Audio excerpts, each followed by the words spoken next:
going to hear more about it soon. So in that case, it's an introduction for those of you who've had it.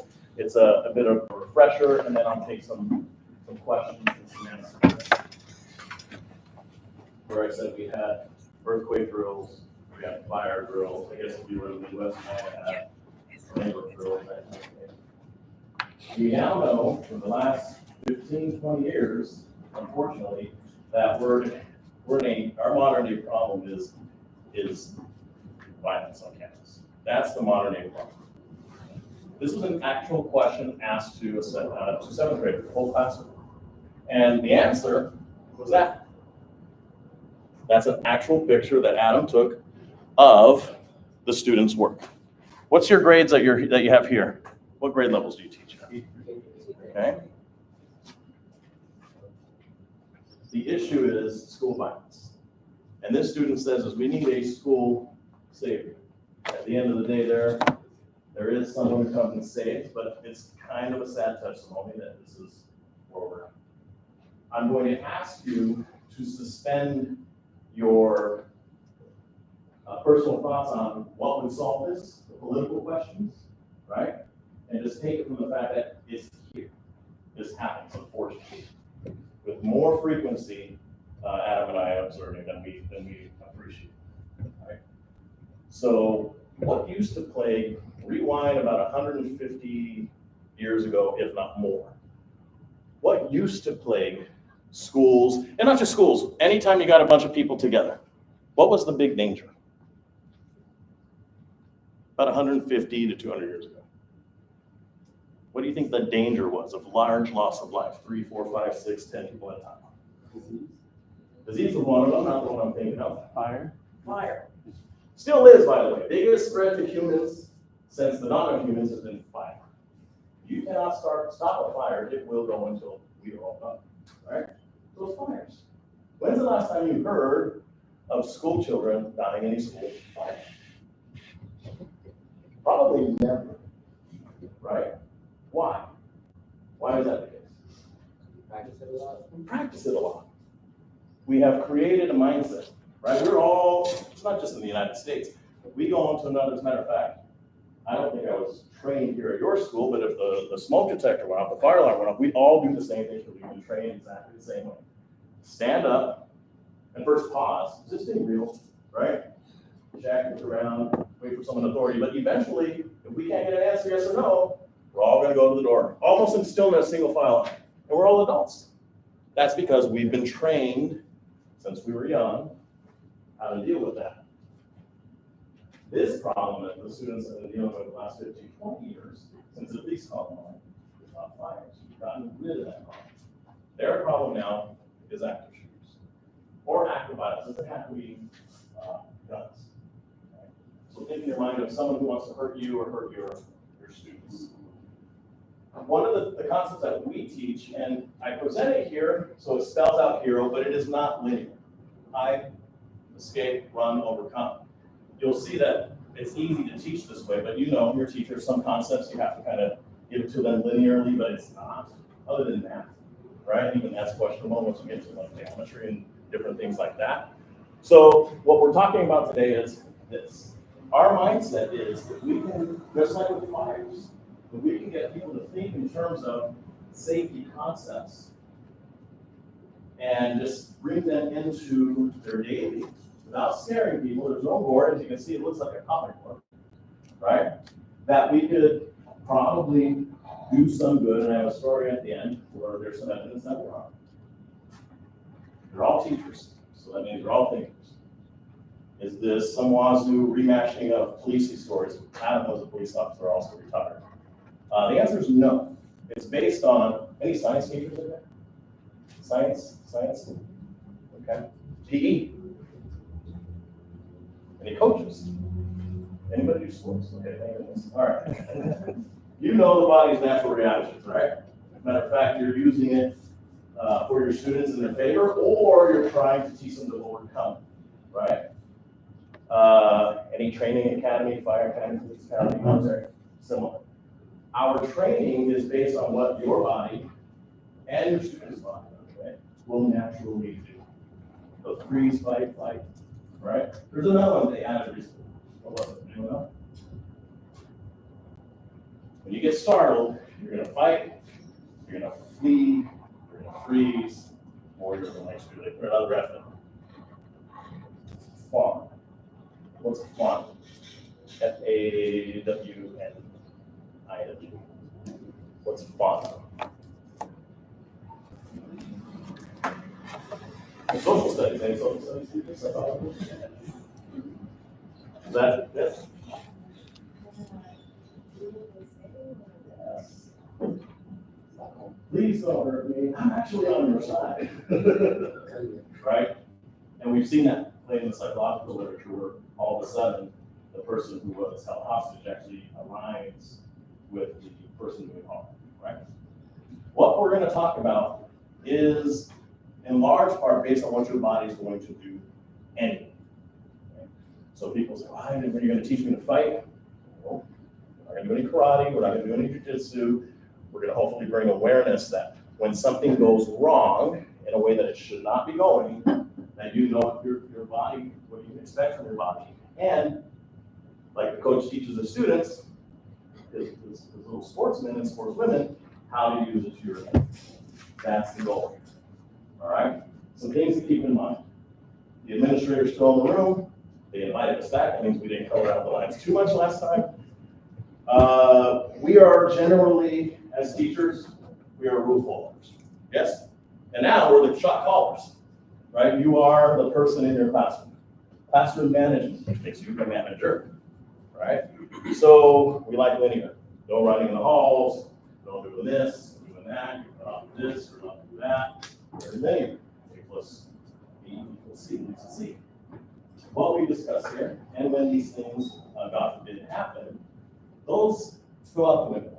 It is not linear, which makes us rule follower types, those who are taught to keep charge of your classrooms, right? Because if they're not doing a certain management, they're probably not learning that kind of thing.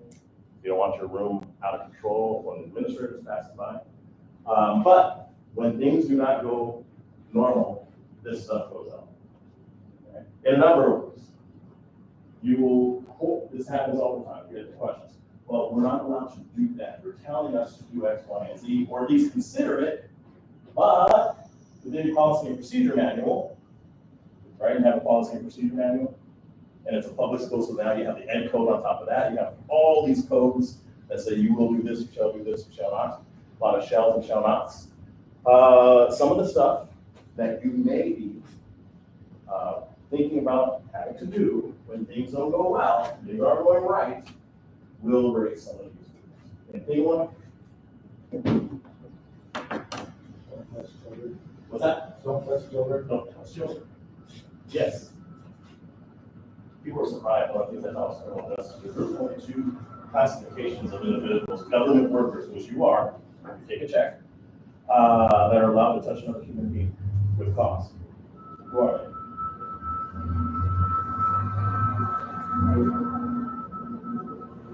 Oh, the police, right, with cause. And public school teachers. It wasn't all that long ago that corporal punishment was removed from your authority. But you still do have the authority if you needed to break the fight. If you did not have that authority, you'd be breaking the law every time you broke up a fight. I mean, I don't think it's a lot of fights here, but that's my point. So touching another person, you're right. What else? What else might be something that you have to contemplate to do in a very extreme situation that would be ordinarily, nope. No can. If you're CPI trained, What's that? if you're CPI trained, To do, Put your to hands on the put your hands on a Mhm. student, for their safety. what about using violence? Like police use violence. Public school teachers use violence? No. But some of the things we're talking about may put you in a position to contemplate some sort of violence and protection.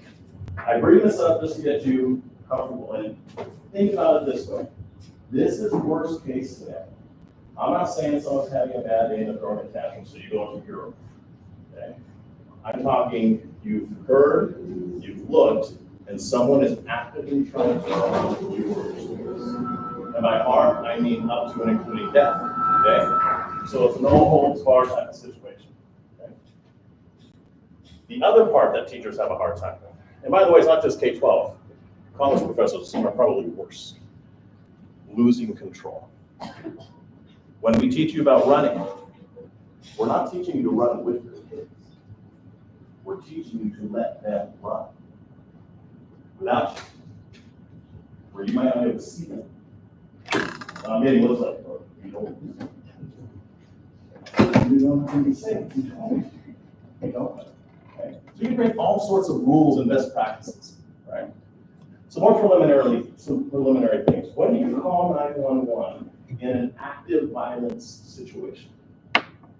When's the best time to call 911? What's that? Right away. Right away? Bang, bang. Someone grabbing my phone? What's that? When you're safe, that's the short answer. You don't have touchscreens, all right? How many people use these cell phones on a regular basis when your hands are phones? Do you do it? Is it the easiest thing to do? No, you're probably touching it again, right? Why are your hands wet? Coach, why are the hands wet? Bang, bang, something's going down. Because you're occupied with something different. Is that? You're occupied with something different. No. Nervous. All right, go back to fight or flight. When's the last time any of you have been scared, like legitimately frightened? You're going around the corner at home and someone pops out at you, right? Remember that time. What happens to your body? First grade. Perspirate. Blood pressure goes from regular 60 to 90, like 100 to 120. What's that? Panic. You're panicking, and how else? What do you, so you got beats per minute go through the roof? Your fight or flight response. Fight or flight response is triggered, so that's why you're gonna start, the fingers get really wet. You don't even feel it, but they're really wet, right? Beats per minute goes up, respiration goes up, all of a sudden you're like, oh, running. You ever watch videos where you have someone scared, make some of these videos, they're not running, they just use force, and all of a sudden, they're breathing like they did run, right? So now, you're trying to call 911. You got tunnel vision, right? That is what the norepinephrine is, what's it called? Norepinephrine is the chemical in your brain that is your adrenaline. Common name is adrenaline. So norepinephrine goes, ooh, aka adrenaline. And that's what's causing all these problems. So we say, call 911 when it's safe. Run to a spot, take a few breaths in, and then dial 911. Once you wipe your hands, right? You want to inform others of the danger. Do you guys use codes here on campus? Like a code, give me an example. 10:15? What does that mean? And police talk, that means arrest. That means the person arrested. That's my 10:15. What's the problem with using codes for communicating important information? Not everybody knows the code. Not everybody knows the code. You guys might know the code. You're speaking the same language. You're on campus. You're all citizens of this little world here, right? And you're saying things like 10:15. I thought I'm an arrestee. It could be lunch for you guys. I have no idea. So that's part of the problem. You want to communicate there's a danger, but we encourage common language. Even though school districts have spent a lot of money coming up with codified languages and ways to say code red. Right? Or in a hospital for a little while. Code red was fire, code blue was someone's actively dying, and code white was all these different whites. But in a hospital, do you want people running around looking like they're going crazy? If you're the patient? No. So you want the people responding to the fire say, code red, fire, code red, I'm gonna go this way.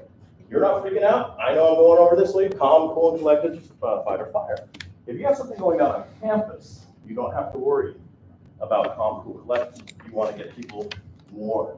That's something that's Something we learned significantly after 9/11, where they had one of the big issues was everyone's so difficult, and no one can communicate with each other. And they were saying things like 10:15, and I thought that meant to a lunch. Right? So we want you to inform others of the danger. Same things, plain English. There's a man with a knife, right? Lady with a gun, or whatever it is. We get this question also. Don't hit me at it.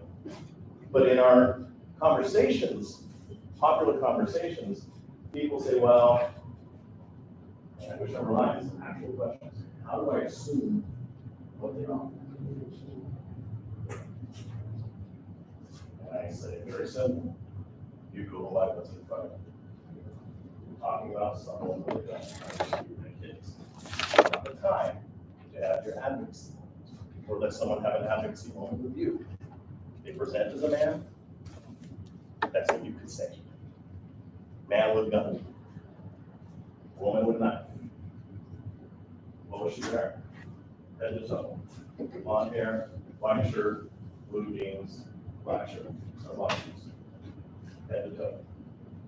Even if you just get head to shirt, that's something.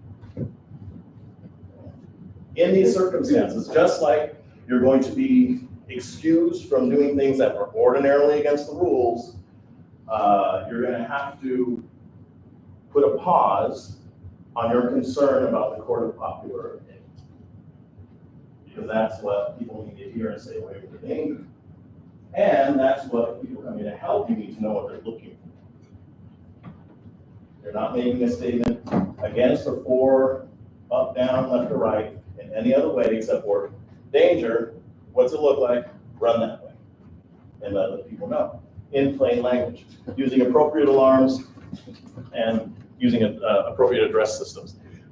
Every school, we just talked, they have an integrated fire alarm system. Is it a good idea to pull that fire alarm? Bang, bang, I hear something. I'm gonna pull that fire alarm, let everybody know what they're seeing. Good, bad? Bad? Supposed to be evacuating. What's the bad? Everybody. We're all trained the same. Stand up, single file line, or it's like a bunch of ducks. Right? Plus, you don't know exactly where the shooting is. The other thing is, you should be worrying about other things. Those smoke detectors are more than likely, if you have an active shooter, gonna go off anyway. Anyone shot a weapon before? Fire. Okay. You get exposure in the air, right? That's smoke. It's going to set off smoke detectors anyway on their own. You don't want to add to the confusion, right? You ever see the shooting on TV and indoors? You say, well, why is the smoke detector on? It's an apartment. There's no cooler. It's because it's detecting the natural smoke. It's not steam. I mean, there's some steam, but it's mostly smoke. Makes sense? So we don't pull the fire alarm. If you have an actual way to alert people that it is active fires, you use that way. Does this school have a mass notification system, like an app or something like that? A mass notification app? Not an app specifically. No. Okay. Let's go with speakers, Yeah. that kind of thing, so you could, if someone needed to notify. Okay. And I assume that people know how to get to each other by text message. Send a text to admin. Okay. So those are kind of the core stuff. We're waiting on calling until you are safe, right? Because your body is going to be in fight or flight. So get someplace safe, wherever that is. It could be your classroom, it could be the office, it could be across the street. If you're not using code, you are saying freely what you saw. Man with a gun, with a knife, whatever it is, you're letting people know. Run. Right? And you're not pulling a fire. Some basic stuff. So let's talk about the hero concepts. And during this, I'm going to say things inadvertently or just automatically, like, bad guy or that kind of thing. There can be bad girl. Statistically, though, it's more males that are doing this by far. Female violence, where they are the aggressor, is increasing in a small amount.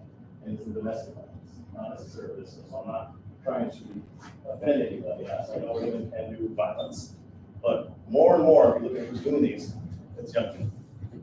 So, hi. Maybe in your classroom, part of your classroom management is you teach students that if you ever explain hide, hide, hide, that means we are barricading the doors immediately. What's the benefit of a barricade?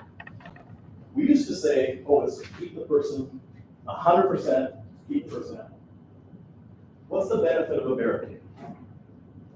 Also slows them down. Slows them down. That's the biggest one. Kind of thing, which you're gonna want, right?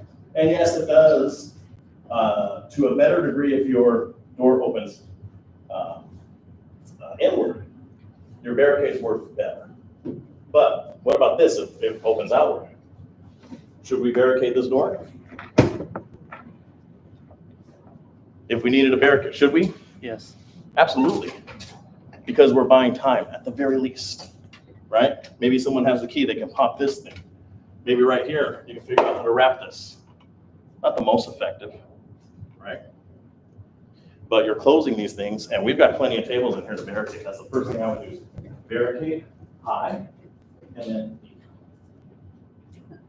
So here's an average classroom there. What you want to do is make sure that in your classroom, understand how you would barricade that door. This student here is a little close to the door if you needed to get to it real quick and in a hurry. But especially the older students, you can teach them to be the builders. Well, I want to be the builder. I should have my, I'm the adult. Fair. But they can be the ones giving you the stuff. Remember, this is an extreme circumstance. We're not talking regular, right? Also, we should expect students to save themselves. No, but someone's trying to do something really bad. So identify who's going to be your builders. It might be you. Kindergarten, that's not a bad job for a kindergarten. Kindergarten room for doing a barricade. I like the one on the right, fifth grader. Those are actual barricades that, these are pictures from Adam. What's something else on that left door that you might be able to do? The kinder door, put that refrigerator in front of it. You got a fridge? Yeah, if you can move it, right? Put a table. If you're any climbers in here? If you're really, did you climb? So then you'll know what I'm saying here. That has a regular door lock, it's good. We would close it.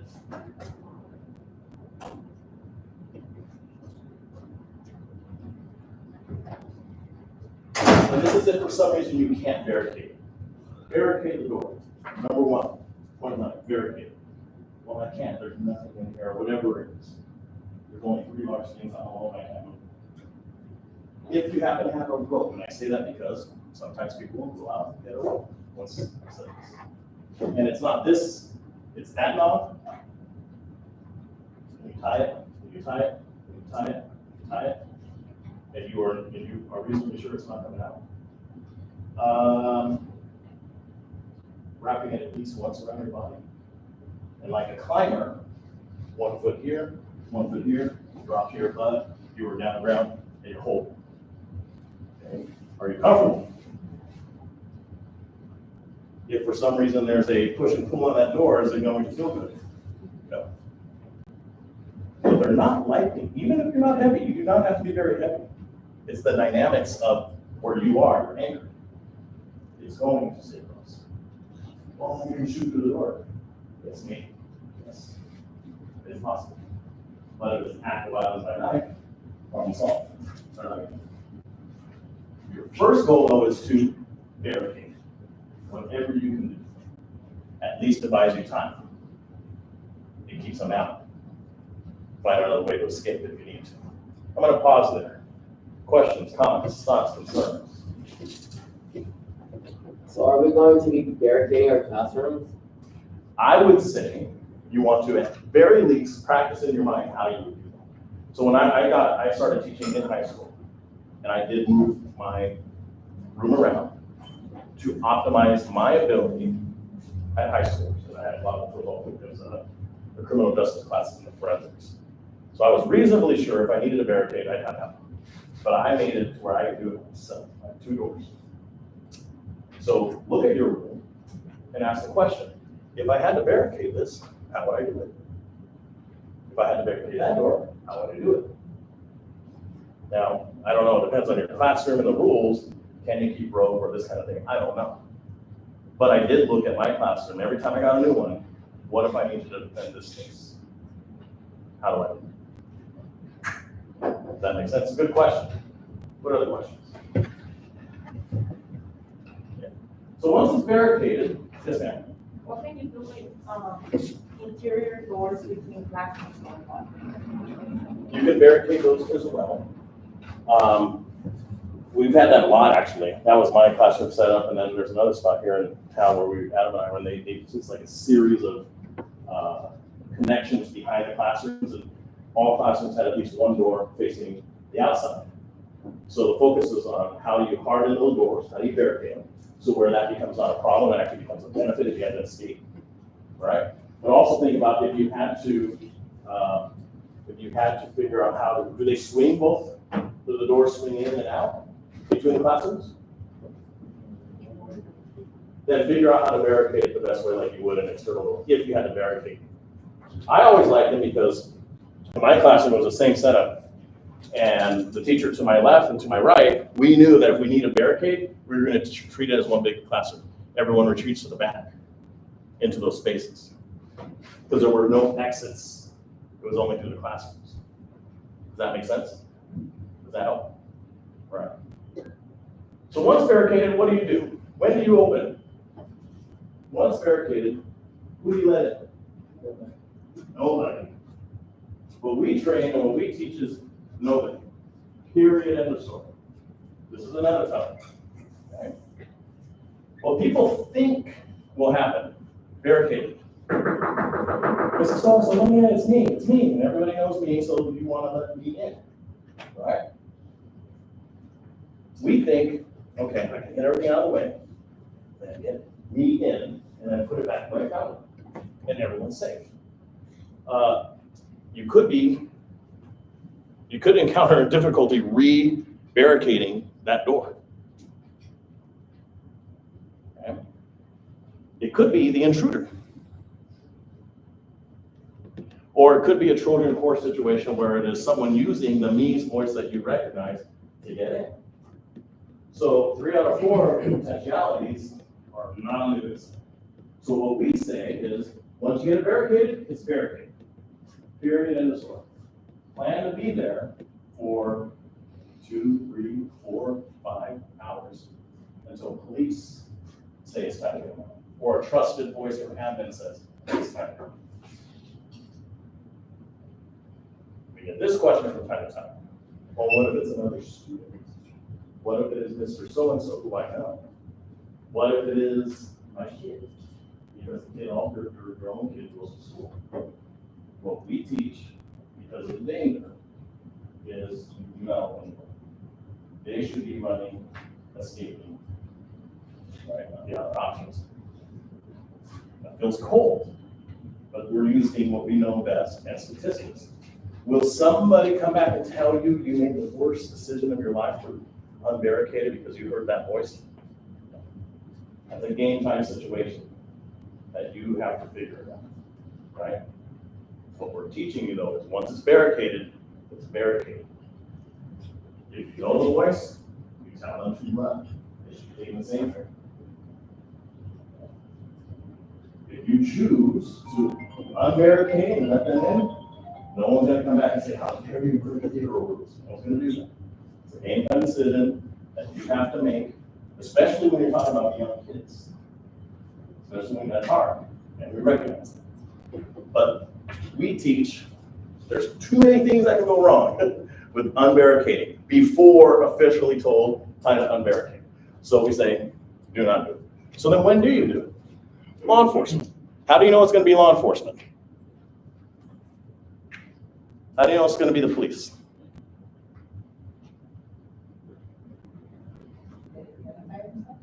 What's that?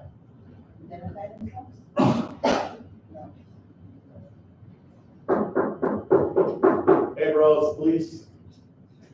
Open up. Be safe. And I'm quoting an actual person who's on campus right now. Hey, bro, it's the police. Right? Two good thinking students said, I don't think the police say bro. Right? There's nothing that keeps them from saying that the police are not the police. I like it doesn't matter who they say they are, just stay quiet. Right? When you're barricading, all your lights are off, cover your windows if at all possible, cell phones are off, right? Except for maybe the teachers. This becomes a classroom management question for teachers. Do we want to take phones away? In your class, in the school, are they allowed to have phones already? And if so, under what circumstances? What do they use them for? Assignments? Okay, if we're going to barricade, is it my job to take the phones away? Those are questions that you have to come up with your conclusions as a teacher. And as admin, what do you want to do with it? One solution, which I found was pretty good, was their students were allowed to have phones and use them in certain circumstances for assignments and for social. But over there was a nice cabinet that the teacher bought with everyone's name. Boom, boom, boom, boom, boom, boom. And if they, according to the classroom management plan, were allowed to go up there and get it, they could. But they were all in the same similar place at a given time. So they weren't dispossessed of their phone per se. Like my classroom, they were allowed to have them on them, but they were only supposed to use them. There were 3 times they were allowed to go. That was it. But I did not want to take them ahead of time. I hear some teachers, oh, phones before you come in, and you get them back on your way out. But it's a question that you need to figure out. So in terms of police, remember the police are going to get in. You stay quiet. All right? Police, open up. Stay quiet. Because they are going to get in that door if they want to get in that. Right? The police have plenty of ways. They might have Mrs. Torres' keys.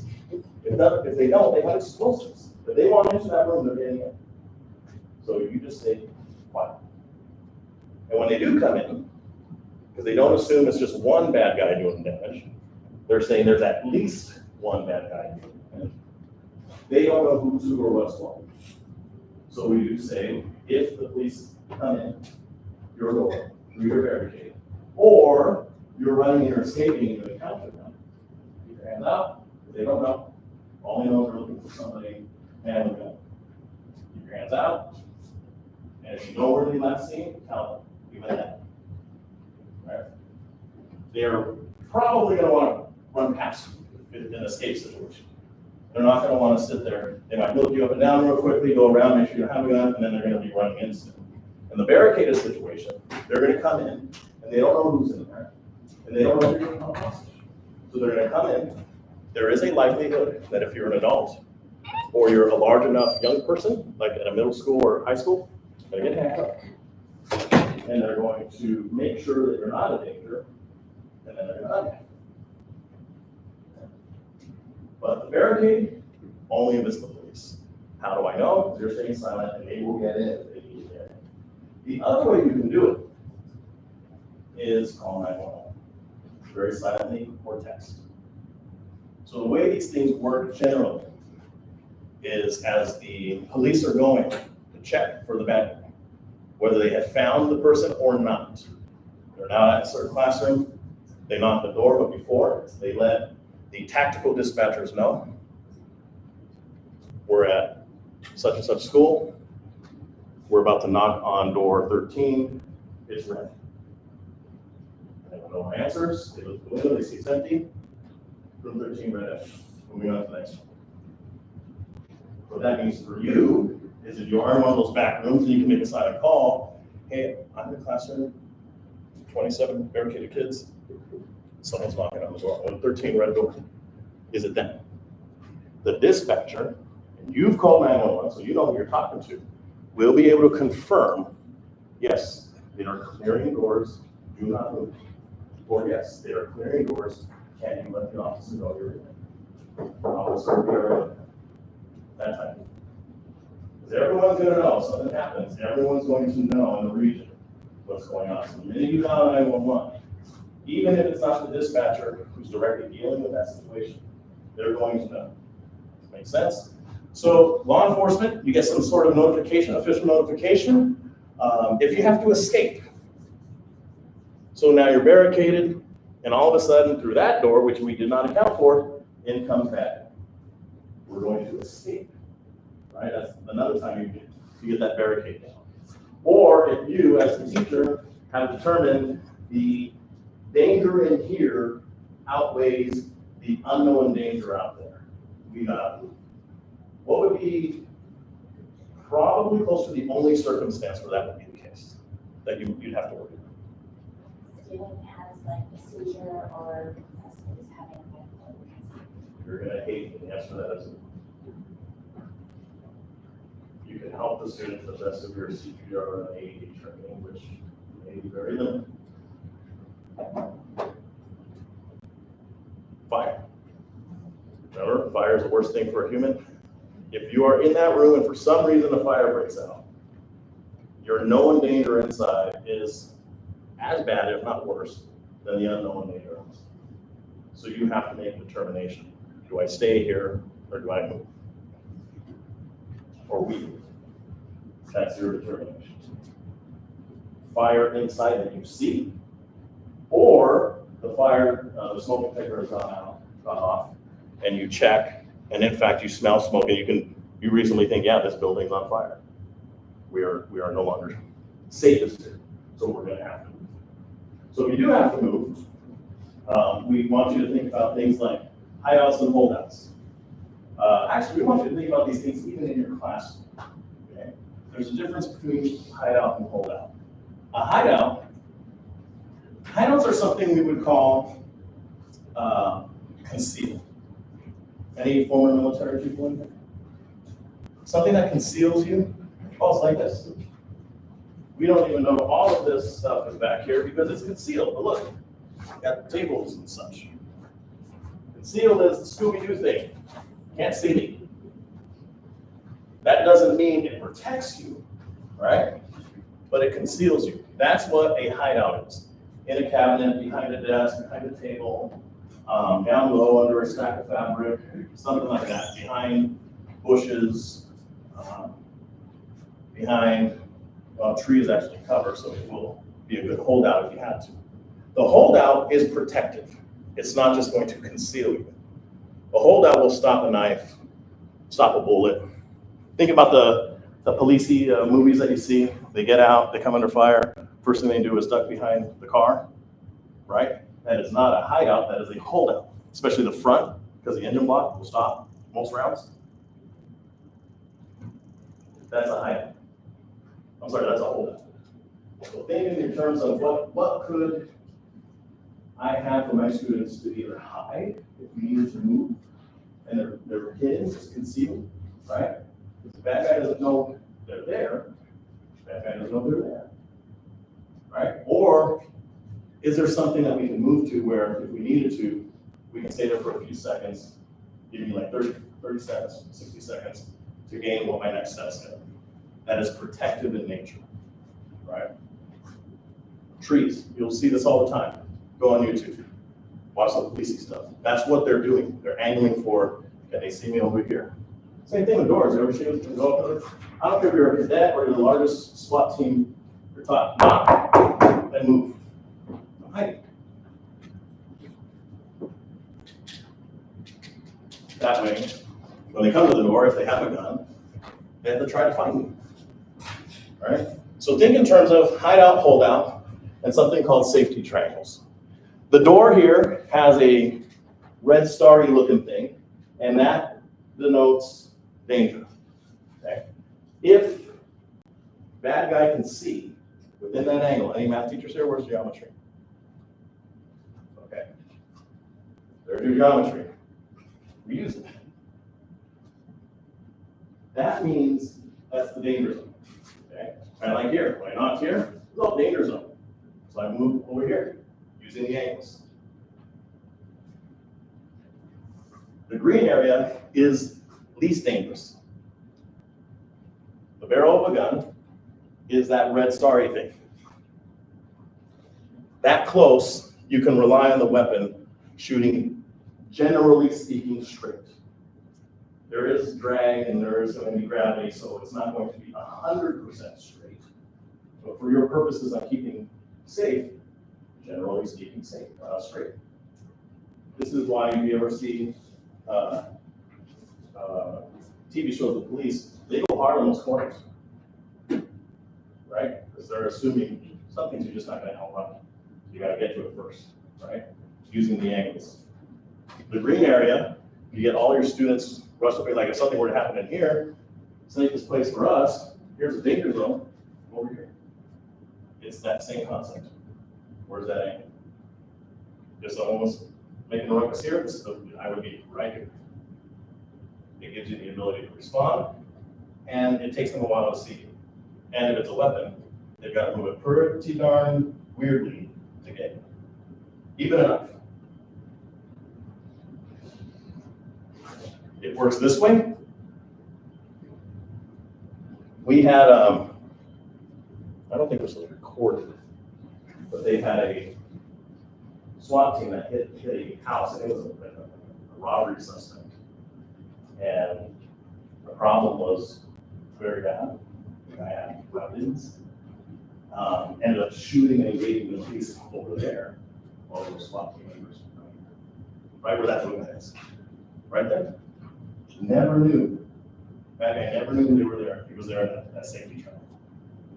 Until he reached out far enough to where those guys were able to take action. Is it the best thing? No. But we're talking about a worst case scenario where you have no other options. Okay? If you have a better idea about it, cool, then you use that. These are just principles that help you understand, I have no other options. What are my questions I need to be asked? Can you come up with a better idea? More than likely, it's your side. You know better than we. These are the physics that you can apply. All right, so maybe in your classroom, you say hide, hide, hide. That means someone's going to turn off the light. Someone's pulling down shades if you can on the windows. People know automatically to start throwing some stuff over there to barricade, right? You're looking in terms of, well, where can I hide? Where can I conceal myself? Behind here, conceal there, okay. Something heavy. And now your students know, if and when you say that, that's what you're going to do. You've determined we got to move from here. There's a fire. Or we can't hide. That guy came in too quick. And it's a large enough room it makes sense to run. Right? Maybe not this room. Everyone over there, they can run. Over here, we have another potential option to overcome. But you have determined it's time to escape. You're doing the balancing thing. Remember I said earlier, what's the known danger versus the unknown danger?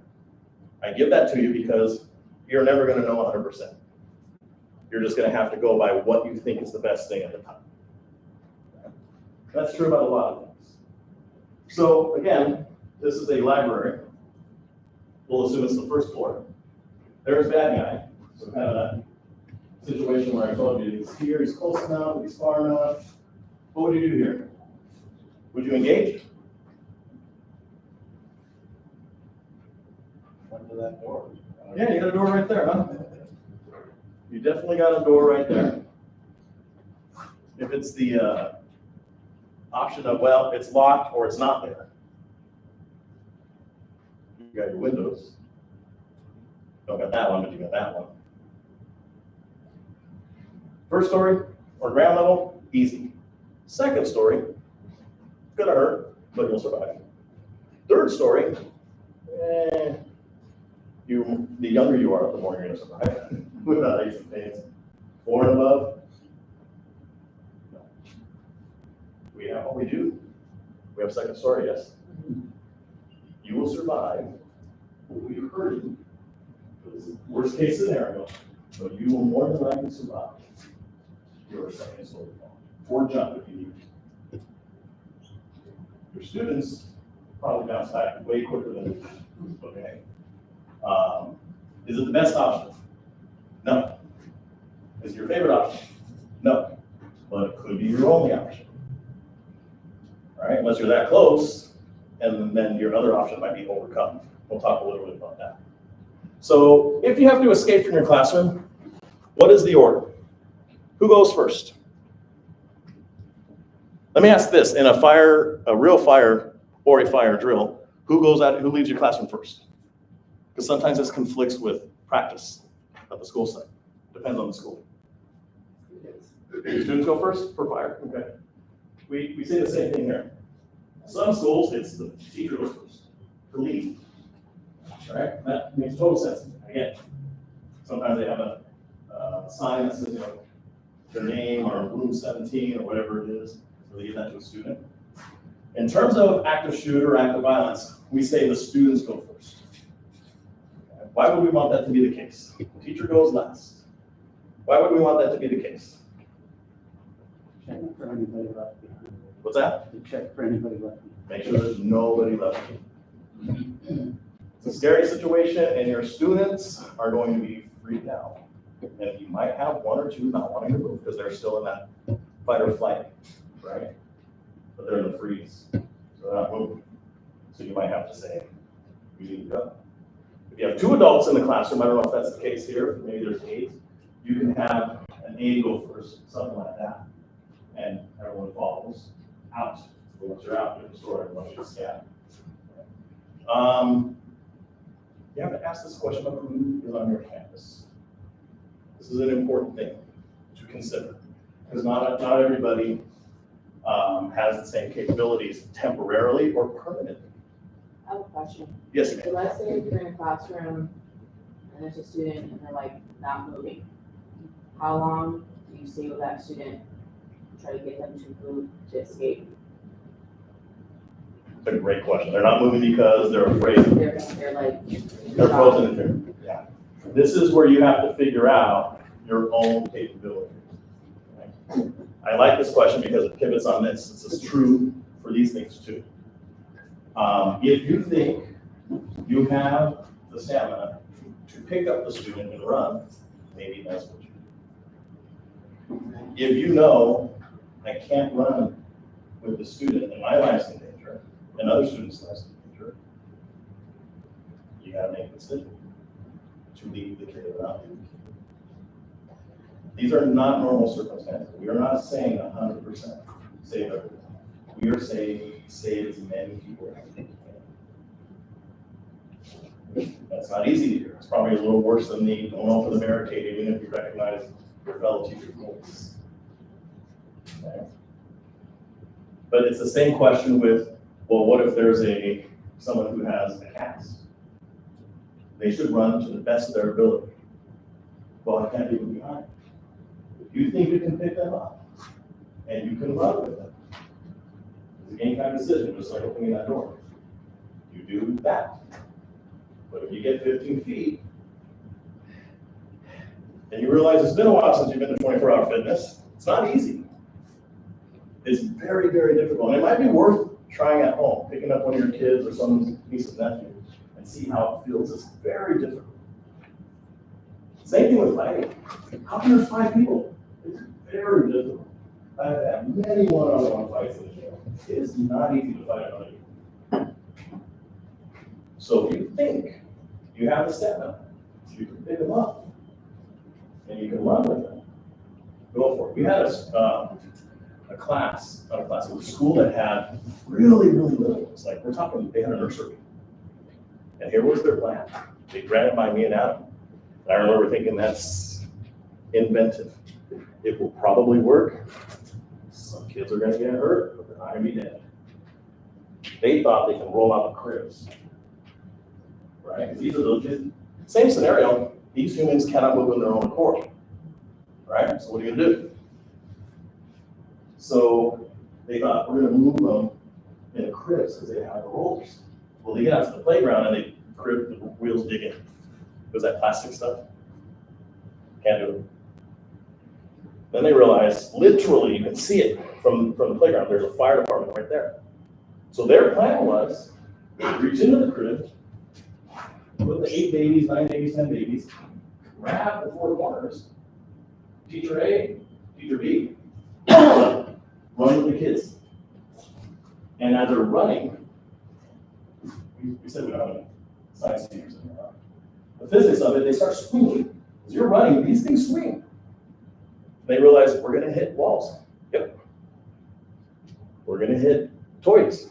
Yep. But you're gonna run like crazy to get that fire station. Is it the best idea? Adam and I both looked at it, it's probably gonna work. In that life or death situation, that is gonna work. If you think you can come up with a way to move the person and you know yourself, do it. You are not going to get in trouble per se if you don't. Will you feel bad? 100%. You all will. Right? I'm one of those people who said, we're going to figure it out. Guys in here, we're going to have to figure this out. We're going to have to figure it out. Well, are there things we couldn't figure out? Probably. There probably are. But your goal is to do as much as you can. Okay? So let's say you know you have students. Just like with students, we had every year when we had our all call, we always had students that needed EpiPens, right? So we had a plan. We knew where their EpiPens were on campus. And everybody, even whether you're a student of record on any of your classes, you knew if someone said, hey, room 17, they need their EpiPen, whoever was nearby and closest was gonna go do it. So round table these questions. What if we have a student in a wheelchair or a teacher in a wheelchair, permanently or temporarily? What do we do? They asked this question for fires in multi-level buildings, right? And they now have, not every building, but many, just like if they have a fire station from the wall, there are these contraptions where you pull it out. It's kind of like a canopy looking thing, right? With the person in there who can't walk, you're carrying them down the stairs. Find the solution that you need for your students. I don't know what that looks like. But are we obligated? Not necessarily for every single person, especially if they're an adult. Okay? So you said, we're gonna escape this place, escape, escape, escape. You've taught yourself and your students the difference between a hideout and a holdout, and that's what they're looking for. What can we see? Where can we run? How do we escape the danger right here? This is, like I told you earlier, where it gets a little weird for teachers because you're taught to keep control of your classroom. I'm just looking at that street right there. If we had to run, I would teach the students to run down that street. On the sidewalk, close to the cars. Does that make sense? Keep running. Where do I go? I like to teach students, young people, you run to a house that has toys in front. Run till you can't see the school and find a house that has toys in front. Why?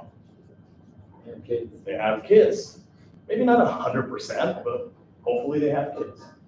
Right? And they're going to be much more receptive to 5, 6, 12, 13 kids coming to any time. Makes sense? They're going to call 911. Immediate, guaranteed. So you teach them to run to something that's going to hide them or keep them safe. And you teach them to run staggered. That's where teachers get a little weirded out, right? Because it's like, we want them to stay, shouldn't they be with me? The younger the kid, right? And this might not be the case for this school, but the younger the kid, we have schools where they're really tiny, they're preschool. Yes, you kind of have to be the daddy or mommy that you have to stay with you. But in terms of survivability, the older they get, you teach them to run, you give them a pinpoint to go to, a house with toys. They do that. So what if the fire alarm actually does go off? How do I make that decision? I can't see a fire in my classroom or wherever I'm barricaded. I'm thinking this could be a ruse, maybe, because it's been known to happen. Where a bad guy will pull the alarm, make people go outside, and then have a heyday. So you know this already. Do what you would ordinarily do. Check for smoke. Look in the air. What do you smell? You want to identify that pretty quickly, right? Because your nose gets used to it really quickly. Right? If you know you smell smoke, your next question is, where's it from? It's not hot. Yeah, I smell smoke. I see it right here. I think this building is on fire. That's your determination. You have to remember the danger you know versus the danger you don't know. So ask your question, what do I actually know? Not what you assume, but what actually you know. So maybe your order to the classroom, you teach them that, hey, if Mr. Gonzalez says escape, escape, escape, I have determined it's bad to be in here. It's worse to be in. We're gonna go that way.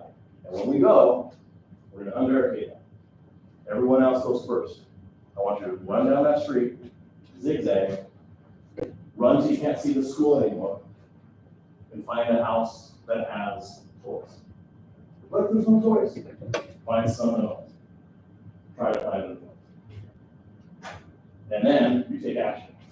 You barricade, open the door, authority figure stays in, make sure no one else is left, and then you look. Questions on it? Concerns on it? One of the questions we get is, should there be rendezvous places? Meaning pre-designated places that students know to run to. What do you think? No. It's Tom. Who said no? Why not? The perpetrator would know where that is or get information on that. You watch the news. Who does these types of violent acts? Kids.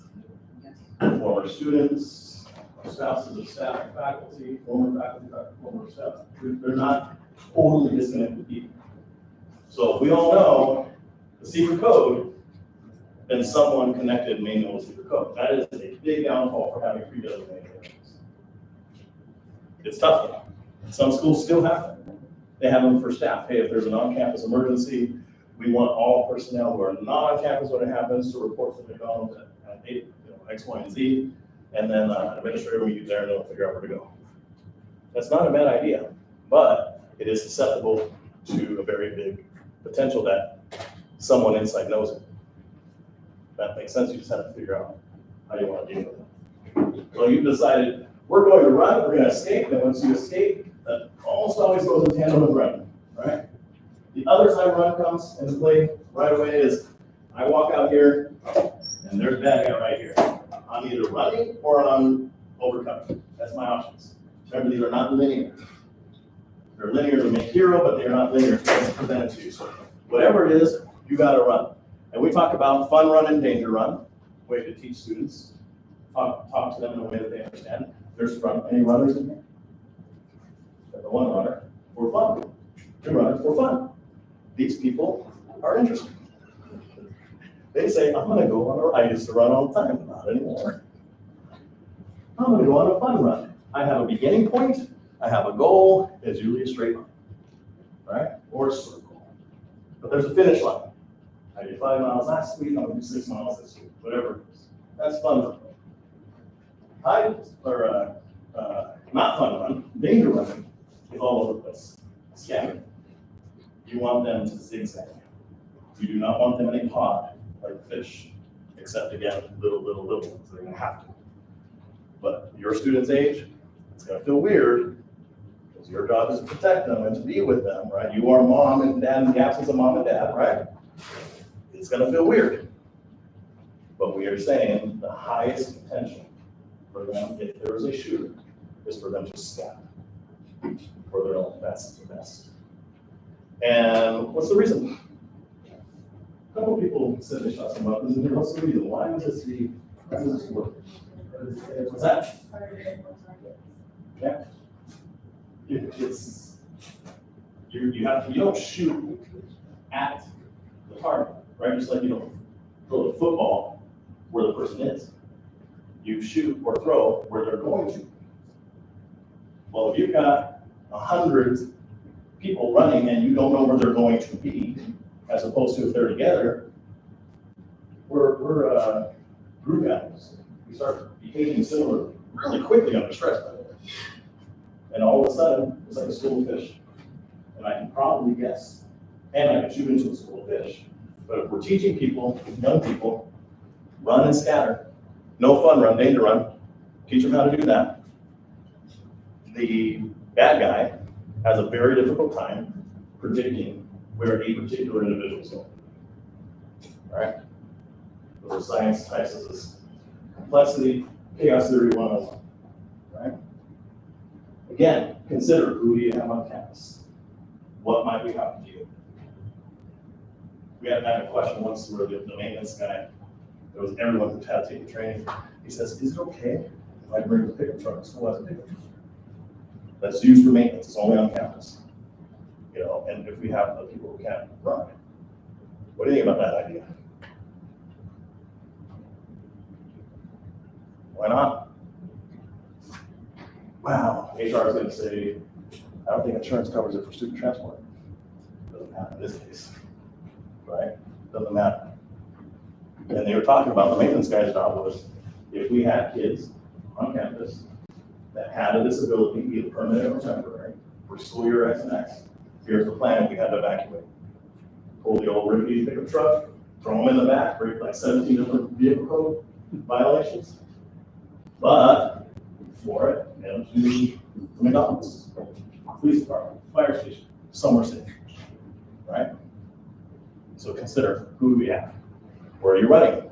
Somewhere that is not where you were, someplace that can conceal you, someplace that can protect you. Are those two different? Hide you or physically protect you? One of the two.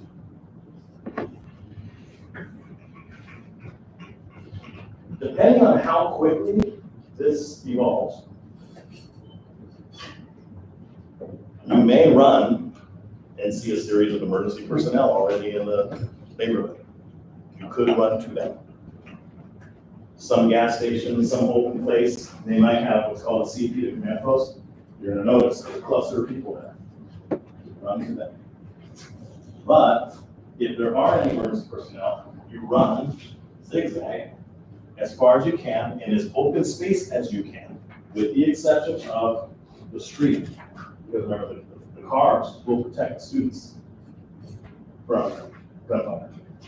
So you teach them to use the, to basically run and huddle up against the cars. So you run to some place that's going to conceal you, that's going to be safe. You have to determine whether or not your school site wants to have pre-designated locations. It may be helpful for certain circumstances. It may be a problem for certain circumstances. That is a policy decision that has to be made. So maybe you teach your class, run, run, run. We're going to see it, you're going to run, run, run. Or you're already outside, you didn't have time to barricade, and your orders run, run, run, and they know, I'm running that way. Zigzag. If you're in the classroom, your goal is to get everybody out as quickly as possible, hands empty. No backpacks. Hey, if we ever have to run out of here, guys, we're leaving everything. We're leaving the backpacks. But my things in there, my phone's in there. Doesn't matter. The other thing you don't want to do, though, is sit there and waste 5, 6, 7 seconds fighting with Johnny over whether or not you should take back. Okay? If that is the thing keeping him from escaping, you might have to give in and say, go. But what we're training you to train them, your classroom, is you want to leave everything. It's kind of like the airplane, right? They tell you, don't take anything. We have to get off this airplane, you leave it. And they have real serious rules. And they're criminal if you break it. Did you know that if you take your bag, if you're escaping out of an airplane that has to be escaped from, and you actually take your bag, you can be arrested? I had no idea. We're reading a case study the other day. Or if you cause it to be in the center, and it's a triple hazard, you can be arrested. Because they literally tell you, take nothing, hands empty, go. And you have to listen to them. I did not know that it was that serious. I know it was serious, I didn't know it was criminally serious. All right. Questions, concerns, comments about that? The hide stuff, the escape stuff, the run stuff. What are you most uncomfortable with any of this so far? Yes, ma'am. I have a question regarding the hiding part. So what if you have a student that has a learning disability and for some reason they can't stay quiet? It's tough. So, I would talk to the parents ahead of time to see what, if anything, at home works to pacify, help them either self-soothe or something that you can do. But it puts you in a very bad situation. The best I can say is you need to come together as a team and find out how do we do this. Mom, dad might know something at home that works that you're not aware of yet. But your goal is to get them to calm down as much as possible. Use your classroom. If it's the classroom setup that use it, I would be putting that student in the back, not alone. You don't want them to get even more afraid. But you want them back there. Do what you can, not on the student, but with the surrounding. where if there's, so I used to have a science room, so we had a lot of weird stuff in there that I could probably put up against the doors and start creating a muffling effect. Is it perfect? No. But you do need to ask some questions, and those are the types of things that you want to talk about as the mom and dad, what works. And they might not say, they might say, the only thing that works is this snack, and it seems dehumanizing. But it might be your solution is to have that snack and feed the kid until they're out. It's not the best, I get it, it's very Pavlovian, but we're not talking about regular circumstances. Does that make sense? Definitely bringing it to the parents.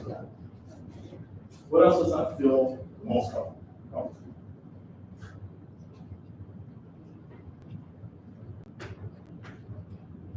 What are you mad at me the most about? There's been some things in your face I'm like,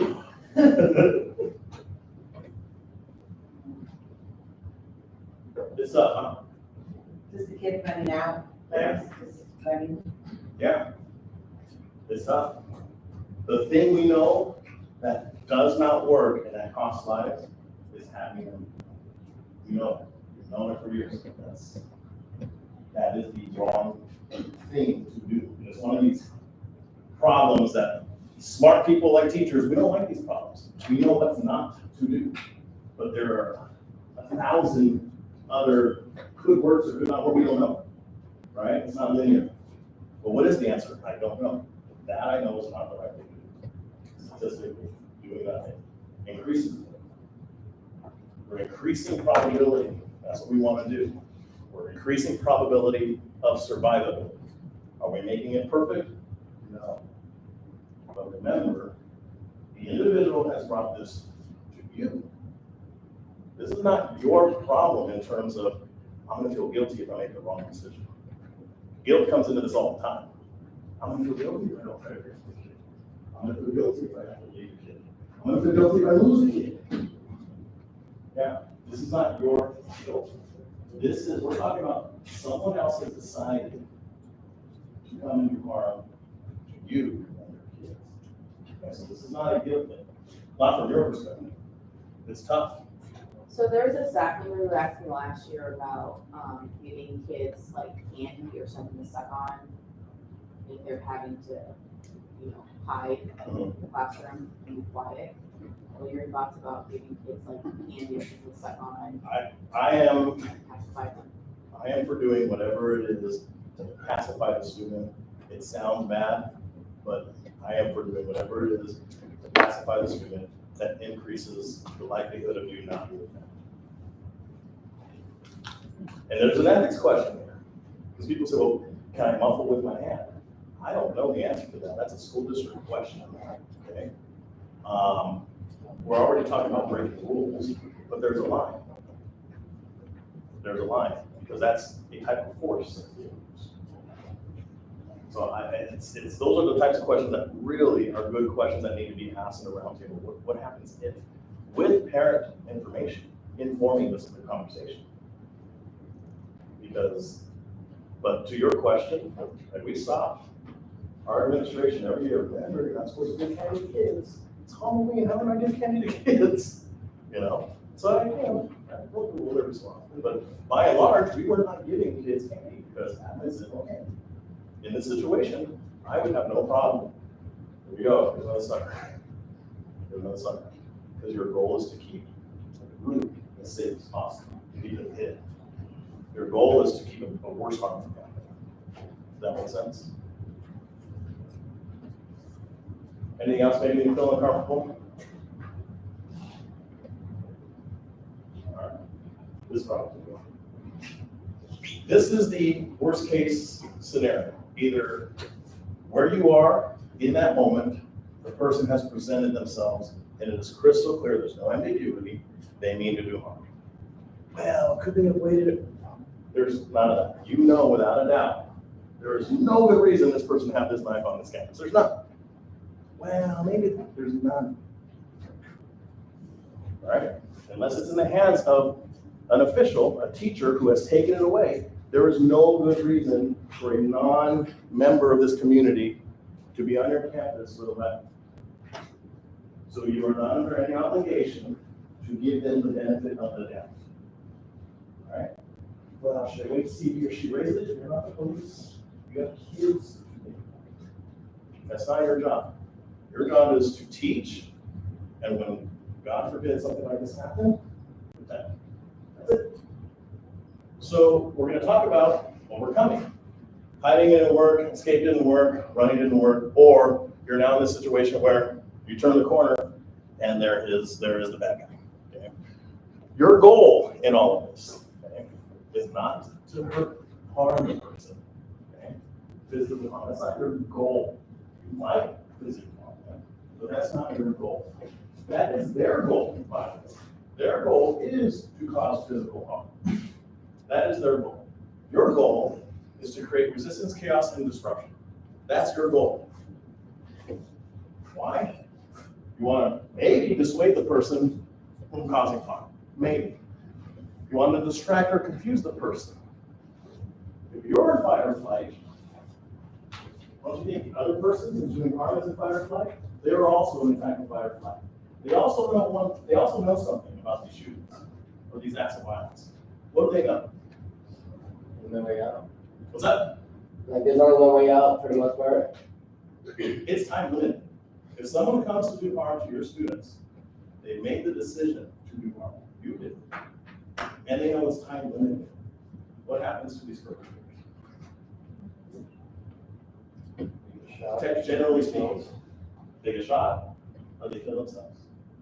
Sometimes they go to jail, but they get shot or they kill themselves. They know that their time doing this chaos is limited. So in some respect, they're looking for the easiest way to cause the most havoc in a short amount of time. That's why closing your doors and saying silence actually works. Because they're looking for a target. They're not going to want to waste their time unless they know you're in there, which is why you want to stay silent. But they understand that their time is limited, that the cavalry's coming, and they're going to be arrested, they're going to be stopped, right? So, or maybe you want to get them to change their plans, which is what you might be doing if you're staying silent. It's also what you might be doing if you have to take physical action of some kind. You do not have to be a fighter, you do not have to be trained. What we're not saying here is everybody has to become martial art and then go hands-on resources. That's not what we're saying. What we are saying is there's multiple ways to overcome by creating resistance, chaos, and disruption. Okay. This is the continuum of sorts. Where do you see yourself? You do not have to be on the right side of that says do whatever is necessary. Okay. But maybe you are whatever is necessary type of person. And I've seen that across the board. There is nothing more dangerous than a mom who thinks their kids are about to get seriously injured, even if they're not their blood kids, right? But your goal is to find something to do when you're part of this group that comes under attack. Think of it that way. Right? It does not have to be, well, I'm going to be the one taking a hit. It does not have to be that. Okay? I want to make some distinctions here, which are important, are helpful probably, I think, with your students, because as public school and even private school teachers, part of our job before college is to reinforce good ethics, good behavior, good citizenship. And so we say things like, there's no fighting, right? You probably have a rule on campus, there's no fighting, right? You actually have a state law. It's technically against the law to fight in public. That stuff is meant to hurt. It's illegal or criminal almost all the time. You're putting your own life in danger. You're motivated by something, jealousy, anger, some sort of negative emotion. And it's a one-on-one situation, usually. Your buddies might get involved. Right? When you're overcoming, your goal is not to hurt someone or harm, by the way. There's a difference between hurt and harm. Where's the social studies people? What's the difference between hurt and harm? What's that? You say intention? It's intention. It's intention. You're going to hurt people because you're human and you're imperfect. Right? You have some feelings, I surely hit the person in front of me, that could hurt. But you've not harmed them. Harm means you've intended to do that. And so really what we should have put up is, it's meant to harm you. But the goal of overcoming is to keep yourself and your students safe. So it may hurt the bad guy, but you are not intending from a legal or ethical standpoint to harm them. You're not the aggressor in this situation. You are the protector in the situation. It's legal. You can legally defend yourself. Anybody can in the city of California. It is technically a standard ground state, they don't say it wrong. You don't necessarily have to retreat. It's the best thing to do so. I don't want this problem. See you later, man. That's the best thing to do. Stay out of the front. Right? But when it's clear that you can't because it's been brought to you, someone's trying to hurt you and your kids, your goal is to keep safe. And it's legal. The other thing that you have is your school employees. And we put into school employees, like we do other professions, social workers, firefighters, police officers, we put you all in the same bucket of your job is to protect those who cannot protect themselves. That's part of your job. That's why, legally speaking, you are your guardian or parent of your student while they're in your care, right? So you can defend your students, you can defend yourself. And so we give a lot of latitude to people in special professions, which you are. We give a lot of latitude. People are gonna say, the teacher did what? He had a what on campus? He fired how many times? Teachers did what they had to do. Because you're protectors in these instances, right? So it's legal. You're not trying to put someone in danger, you're trying to save someone's life, namely yours and your kids. Right? You're trying to restore peace. You're trying to restore safety to your campus. That is what your goal is. So there is a moral distinction here that I think is very important. And I like the last one. The individual or individuals brought it to you. So this is your tribe, this is your group, this is your family. So it's the group trying to protect itself against the one person. It's not a one-on-one fight. Hey man, you looked at me like it's not what it is. I say this in this depth because people have moral convictions about fighting. They're perfectly valid. Perfectly valid. But you need to think about it in terms of what do I do with this? The other thing is, as teachers, you're teaching students not to fight. And God forbid, there's a moment where you say, oh, guys, we're not fighting. You teachers aren't fighting, right? I think one of the worst things about being in leadership and parenting is the ethical dilemmas that you have. Never do this, and all of a sudden you're teaching them to do it, right? So I go a little deep into this because you get to talk to your students about there is a difference between harming people and hurting people. You hurt someone, you should say, I'm sorry. But you should never harm someone. Okay? And that is correct, it is the intent. So what do? What do you got in your classroom? And some people are very comfortable with violence. I don't know why. Sometimes you are, right? Sometimes you can maybe have military people, they're comfortable with violence. They don't like it necessarily. But automatic takes over. Okay? You don't have to be comfortable. You can throw something. Well, what do I throw? My classroom. I'm not saying they should do this. I'm giving a high school example. I rearranged my class. My desk is right here, literally 4 feet from the door. So I can take action. Right behind me, all 6 periods was hot coffee. The whole freaking carafe. Because I'm addicted. But hot coffee is an excellent weapon if someone tries to come into my classroom and hurt my kids. Excellent weapon. I don't tell the students that. The school resource officer, who was a friend of mine, like used to teach in the district, the city that I worked in, the state police department. We know what the coffee was for. I would make it, get down to 4 cups or whatever that 4 is, I remake new one. No one had to know. But if someone came in there, meaning to do harm to me or the students, I would have no problem using the coffee. There you go. If that didn't work, right by that same door was a fire extinguisher. That's a great improvised rule. Anyone actually ever used a fire extinguisher before? Why does it work? Lines, everything. It suffocates, right? What do you need to make fire? You need hot stuff? Oxygen. You need oxygen? You need the fuel?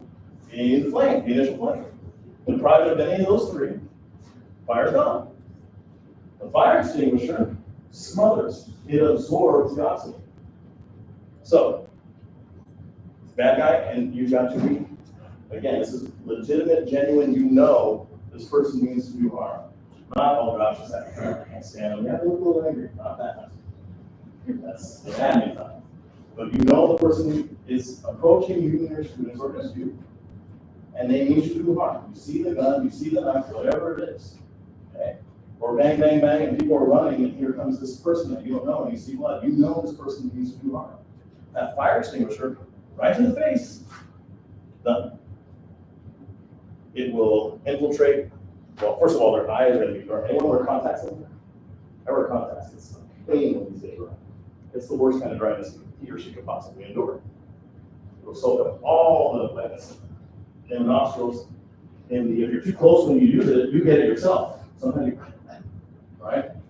It's gonna absorb everything. So they will have no wetness throughout their entire mouth, their esophagus, and it will have no oxygen. It will do a lot of damage. It will likely, if it's the large enough one, make them go night. In the event that it doesn't, you still have an impact on it. Right? Those are made of metal. You still have an impact on it. Our goal is to tell you whatever it is, it could be a stapler, it could be these things right here. This was weird. I grew up in a vegan home, I don't know how we were drinking. So I got home, I guess. But everyone has water bottles now. This is an excellent weapon, if necessary. Especially if it's full. Right? You can throw it. You can teach students to throw staplers, all this stuff. Remember breaking the rules? Your job is to create chaos. Right? I'm going to pause there for questions. This one gets a lot of questions.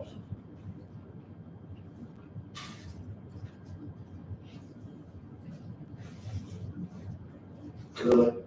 Not wanting you to see how far can I take it? Those are usually the questions we get. Are you leaving your monster with one of these in case you want to put them all over your students? Give me that one more time, I'm sorry. Are you taking one of these with you if you're escaping your classroom in case you're going on a hall? Are you having the students take something to just Just. That's a good question. Their hands, remember, if they're running out of your classroom, they're leaving your classroom, you're not staying together. You're having an anti-fun run, right? Danger run, and they're moving. You want their hands free. But I would definitely take them. We get this question, what if I successfully get the guy and he's knocked out? And the gun right here. Can't pick it up. What do you think? Yeah, no, yes, no. Take it. What we say is no. There's a couple of things going on here. One, that just happened, bad guy's out. What the heck are you still doing in the classroom?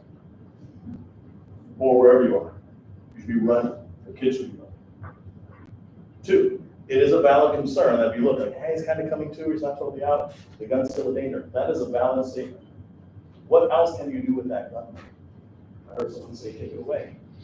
You may be able to move it away, out of sight, out of mind. I would be tempted to figure out how to get it over here if bad guy was over there, out of sight, out of mind. The dangers with picking it up is most people are not used to firearms. Most people. But as many weapons as we have in the United States, it's actually a pretty large minority that are not used to it. That's a danger to you. Two, police are coming, and they are looking for someone with a gun, and they are not going to ask questions. When kids are involved, okay, especially now. This has been the case in California. We can all think of a case It was like, what the hell happened there? But in California, this has been the case for, gosh, 25, 35 years. Kids in danger, you go, you kill the danger. Here's the story. You have a gun in your hand, you're going to get stopped. Okay? So we say don't do it. Back to the game time question. Concern, or game time thought. Some people are very well versed in weapons. Right? The guy's coming too. Because you can what if all of these scenarios. He's actually up. Can I grab it and hold my gun? There's nothing that says you cannot. It's not illegal necessarily. It's not wise to. Because now you put yourself in a situation where you might be using more force than what he presents at the moment. Self-defense is self-defense only to the point that it stops the threat. You cannot outweigh, because that becomes offense. And it's a nuance. It's a nuance that police know very well. It's a nuance that military knows very well. It is not a nuance that most average people, not that you're average, you know what I mean, talk about the general population, know very well. So there's a line. Again, fortunately for school teachers, that line is going to be given a lot of leeway. Okay? But if the person is stopped being a threat, and they're out, and you're still in fight or flight, and you grab a weapon, and you put 3, 4, 5, 6, 7, 8 of them, you're now under arrest. That's not self-defense. You're not of your right mind in those moments. So we say, don't do that. Don't do that. Can you conceive of a scenario where it's the best thing to pick up the weapon and hold it? Sure you can. You can get creative with your scenario. And in that scenario, you would be right. Remember, I'm just giving you the physics. There's a lot of notions out there. However, by and large, move it away as safely as possible. Leave it on the ground. You don't want your prints on it. Hide it. And then ask yourself, why am I still here? At a maintenance guy, well, can I tie him up? I would. I'm not saying you should, or you should, or you should. Lying is the thing to do. Lying the person to say, bad guy's down in there. Room 17. Does that make sense? Yes, ma'am? The other thing is that there could be more than one bad guy. Yes. So just because one's down doesn't mean like, oh, Correct. so. Yeah, you don't know. And the police are going to assume that there is more than one. Even though you say, I saw a person with a gun, they're not going to assume there's only a person with a gun. They're going to assume the school's under attack. Because they have to. Right? Because they show up with just enough for one person. It's a bad, bad thing when it turns out they're two or three. They're the police, you shouldn't be doing this. So they are ready for it. So you don't know how many there are. So you're still going to want to run. But you can defend yourself. You do not have to be the best fighter. Orange County had, I don't know, this is 3 years now, the shooting at the church, where the average age of this was Orange County, South Orange County, the average age of the attendees was something like 65, 75, okay? So not the oldest, I know that the average is going up and people are living a lot longer, but they're not 20, okay? And that guy comes in, gets a few shots off, does in fact injure some people. But in and nearby was a medical doctor who apparently had a bunch of cop friends, grew up with friends that became cop, USC research, that kind of thing.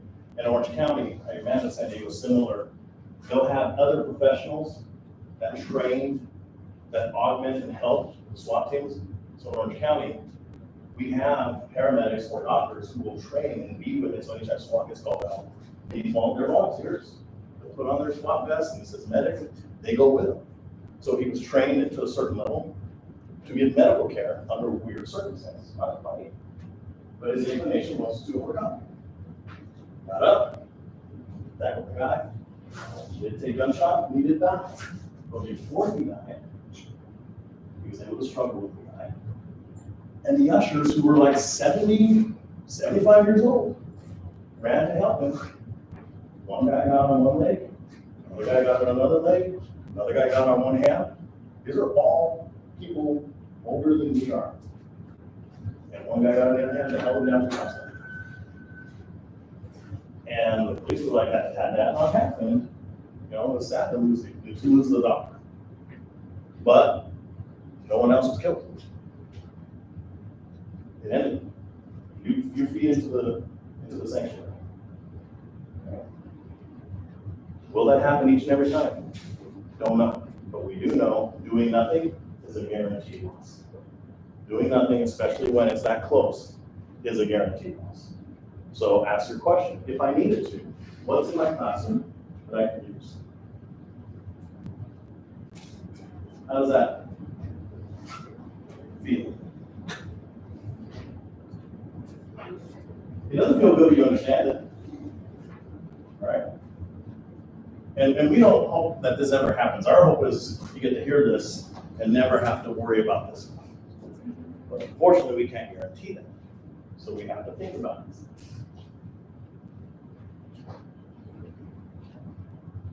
You will be covered by the courts. Unless you overstep. Right? And for you, that's a pretty large step. Because there's going to be a lot of leeway for school teachers who are not armed people defending young people. Okay? But unless you overstep somewhere, you will be covered. Not coming for your credential, right? People will be grateful for you. We'll be taking the few what's off. It does not feel good. Even if you just witness it, you didn't have to participate in it. It does not feel good. First time I used force on somebody, I felt bad. That was my job. It feels bad to use force. So you're going to be fine here. In terms of here and in terms of here, you're going to have to deal with yourself. The school will probably bring people in to support, which is always a good thing. But you're not going to be arrested. Okay?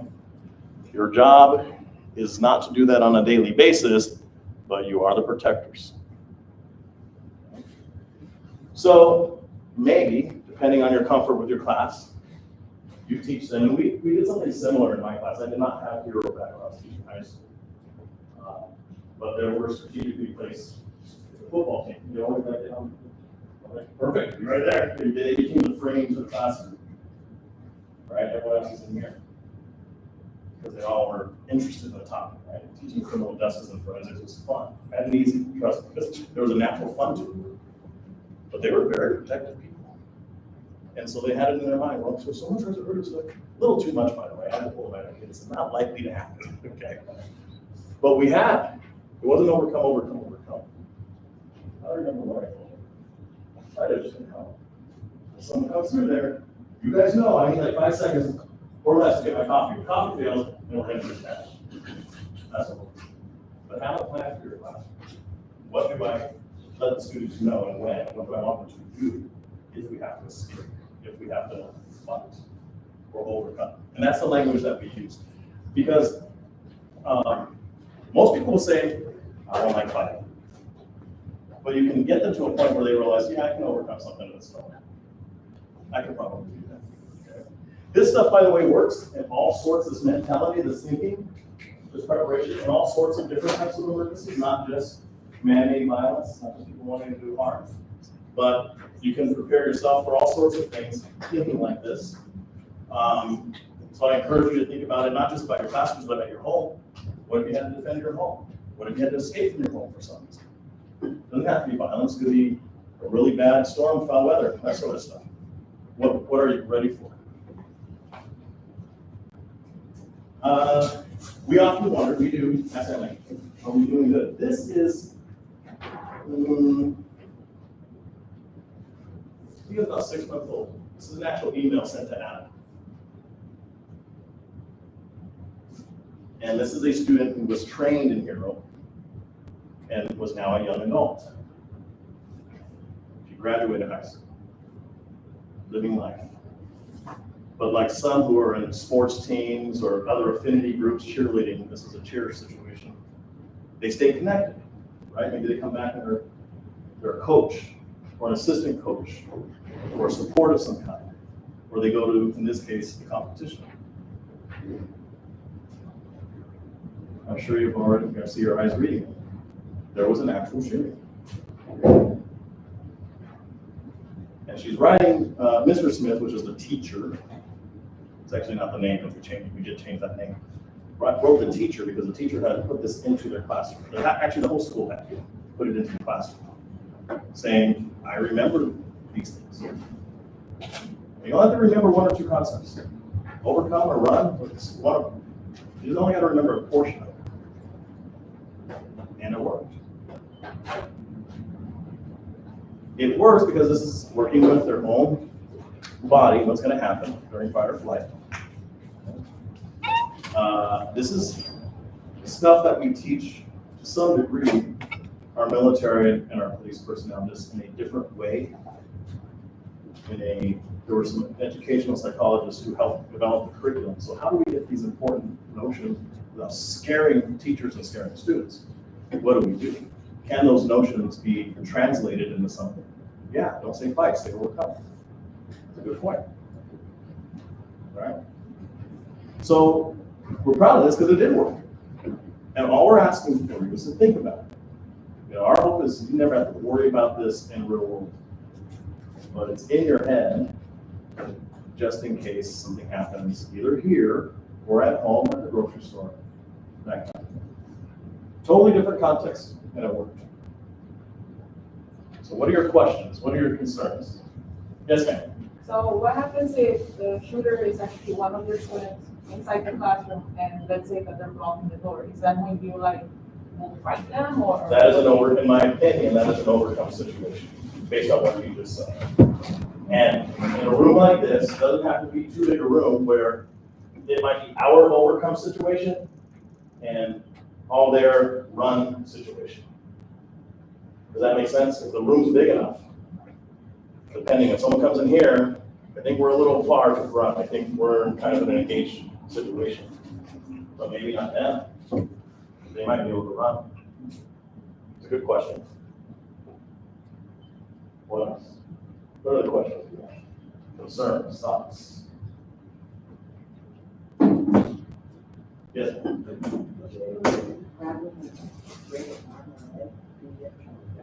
The question was, if you're able to, can you grab them and break an arm or something? We get in trouble. Yes. Remember, the line is, are they a threat?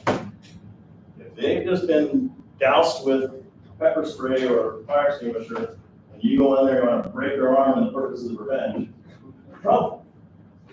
If you have chosen to overcome, and you're now in the fight for your kid's life, and you break their arm,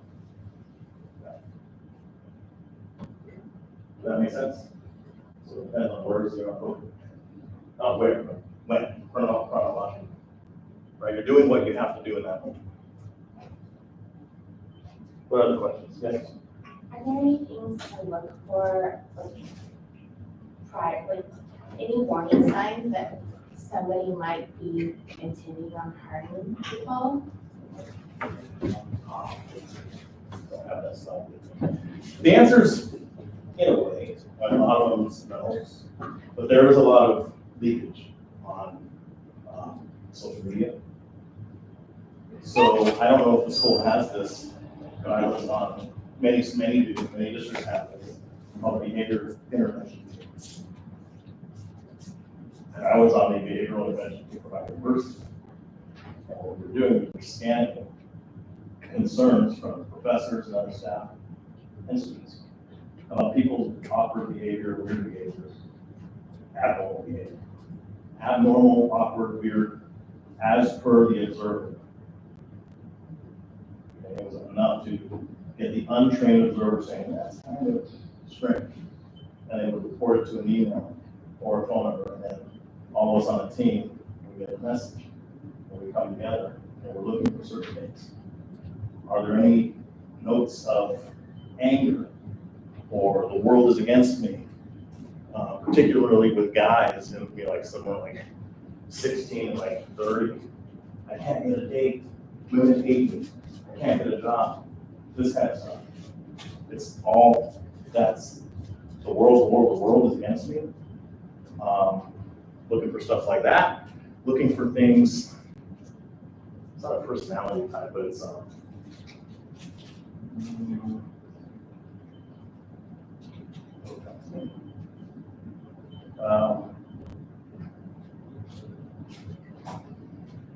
not combat mentality, there's another term, combat mentality. I'm gonna give some things to help me here. They were combat, were BDUs around the military, or BDUs, where the military style look-alike things, they have an attitude, carry weapons, guns. It'll come. But I'll describe the behavior. You ever drive, and all of a sudden police car pulls behind you? And you get that weird feeling, maybe you let off the gas, and you get that feeling, right? That feeling is the authority that you can observe, right? Your students get it from you, by the way, when they're young, you don't know it. As a teacher, you ever see them off duty in the grocery store? Okay, and that same feeling, you're the authority, it's the same feeling. And there's individuals who seek that, right? They're not police, they're not fire, they're not teachers, they're not, but they seek, they need that in their life for some reason. For some reason, it's like, well, I'm going after everyone's got watch. And oftentimes they're dressing in the BDUs, the battle dress uniform pants, right? Camis, shirts that look military, like they're always military. And they have that air. Not just what they look like, but it's an attitude. What they're searching for is for you to act like you do as an authority figure. That's what I identify as orange red flag. They're almost always male, not exclusively, but enough to where to hear a female doing is unusual. We're talking 18, 35. So they have a list of grievances. Why the world is, why the school has, why this, why that. You don't see it on the wall. Why bid teams work is, you notice something that's lost, you report it, you notice something, totally separate, you report it, you notice something, and then it's the same team that comes together and says, Joe again? What else? Did we check his social media lately? Oh yeah, that's getting kind of weird. So you get the 30,000 foot view. And you start saying, man, this is attention seeking behavior, something's gonna happen here. And usually the bid teams will bring in local people who can do things like check for access to firearms. You start getting these things together, people start to take action. Does that help? It's not a very common thing. It's just extremely destructive when it happens, which is why it has our attention. So a lot of abnormal behavior can be attributed to things more simple, like something going on at home or something. But you do want to know, share some video of it, things going on there. This week. What other questions? I just want to add something. On one of the vector trainings that Ms. Ochoa sent out, it talks about like paying attention to any signs from students who might be crying out for help. Maybe they're, and when their essays, they may say something in their article that seems kind of glaring. When we talk to the students, see if they have information, maybe to the counseling center. So then one of the vector trainings, they mentioned something along those lines of those warning signs that can come up, and then you as the educator, you want to warrant to this. Any class that has essays. You want to take a look. I had a couple of my class. I was like, this one puts attention because it comes out.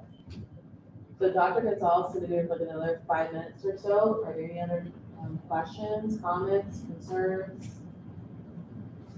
I do have a question. Yes. How much of this are we trying to implement as a drill for the kids? Like, are we gonna be like practicing like barricading classrooms, or we're gonna practice some like zigzag running out of the classroom? Like, are we gonna be doing that kind of stuff? That's a great question. That is a school level policy. I understand that some have in PE, like taught, like if you look at how this was designed, it's not designed to like turn students into little SWAT teams. It's designed to get things in their mind, so some have said, we're gonna do zigzag running today. We teach them how to zigzag run, it's just life, becomes like a life skill type of thing. But that is definitely a good question for the school sites. We like drills. We always encourage, yes, you should be doing something in terms of, at the very least, faculty and staff, very, very least, but something that makes sense for the classroom. We encourage them. But it is in the end a school district and school site question, how much do we want to do in terms of this? So I talked with Mr. Adam the last time he was here in June for the parent orientation meeting that he did. There's about 3 or 4 lessons that if you're a homeroom teacher, you're gonna roll out to your students. And if you're a reteacher, you're rolling out to your students. We will be doing this year some type of drill. What that's gonna look like, I'm still thinking about it, but this year we're definitely gonna be starting lessons. So like Dr. Gonzalez was talking about arranging your classroom, start thinking about how's the best way to rearrange your classroom if you think you need to, for a situation that possibly like this could happen. And think in terms of what you might be in the classroom. This question didn't come up enough, and does how long will we be barricaded? It could be hours. It could be hours, even if, let's say the PD gets there and a person is neutralized. The police can't move them. The whole school is now in crisis. And the chances of having to spend some extra time in your classrooms are there. So how do I defend the classroom, configure it, and what do I need if I'm stuck here? For a while, I'm talking 6 hours, 8 hours. You know, they're not trying to hold you, but there's just very, very strict rules and regulations on how you have to process this. You might be there. We're sophisticated animals, but animals just ways. Nonetheless, we have to eat. You know, you gotta use the restroom. So what happens if you're stuck in your classroom for a while? So we had talked about when we have our lockdown drills, you know, just to have extra gallon of water, have a place for, you know, your students or yourself to go to the restroom, and you're built in your classroom, have snacks or something available just in case.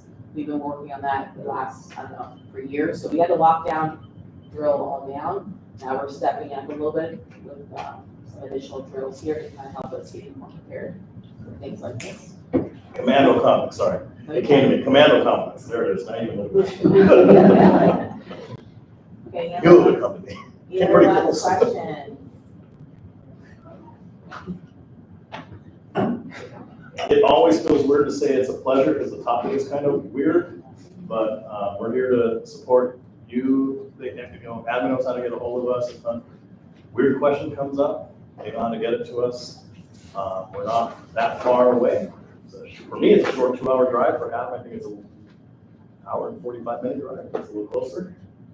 But we wish you a great school year, a very safe one, and any questions come up, we're here to support any way that we can. Thanks for having us back. You're welcome. Okay, so thank you so much everyone for coming. We'll see you on Thursday. There's your day. Well, some of you I see you guys on Friday, so Thursday or Friday. If you borrowed a pen from me, go ahead and bring it here to the front. Sign out. Oh, you're welcome. You signed in, so you're good. All right, thanks. Let's sign in.